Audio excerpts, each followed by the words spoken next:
Hey, hope you're having an awesome start to your week. I had a really interesting question this week that someone asked me about, should I buy a condo? Is it a good investment? What are some of the pros and cons of it? So we're gonna dive into that in case you were ever curious on what it might look like to buy a condo.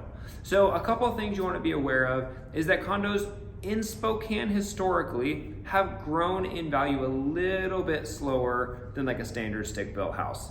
Not by a lot, but maybe like 1 or 2% less when we're seeing kind of these major swings in prices. And the reason for that is generally because there is a larger HOA or a larger monthly assessment that you have to pay that takes care of a lot of the common area maintenance. So in a condo, you own from the sheetrock into the inside of the home. So there's less things that you personally have to take care of, but every month you pay into a pot to take care of some of the exterior things like the roof, some of the plumbing, the sewer line, and paint in the hallways and things like that. So you're gonna have a larger assessment, and because of that, it's gonna suppress the value a little bit. At least that's what we've seen historically in Spokane. Moving forward, I think condos are gonna be a really awesome opportunity to invest because they're generally significantly more affordable for what you're getting. They're lower maintenance, which is very appealing to especially millennials right now, or empty nesters, where you don't have to take care of a yard. You still have maybe some parking, but you don't have to, have your own roof and your own everything to take care of. It's just kind of all handled for you. So I think there's gonna be a lot of appeal to them in the future, and I would imagine that even though prices have been historically a little bit suppressed, I think there's gonna be a turn in Spokane where they will become very popular.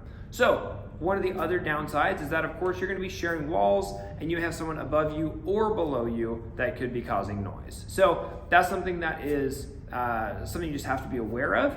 Sometimes you can get a top floor unit, sometimes you get a base level unit so you can walk right in and not have to carry your groceries up the stairs. So there's some pros and cons to each of them.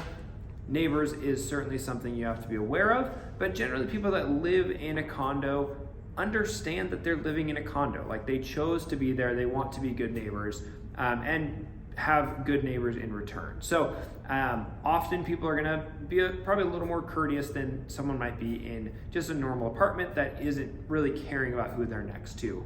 So anyway, I think there are a lot of pros and cons to buying a condo. If you're interested in buying a condo, I'd be happy to chat with you. You can get a condo in Spokane anywhere from probably $130, $140, $150 up to probably about $300. And then when you get over to the Coeur d'Alene market, there are some extraordinarily expensive condos in the $1.5 million plus range. So wide variety of options out there. And if you have more questions, I'd be happy to chat with you. Talk soon.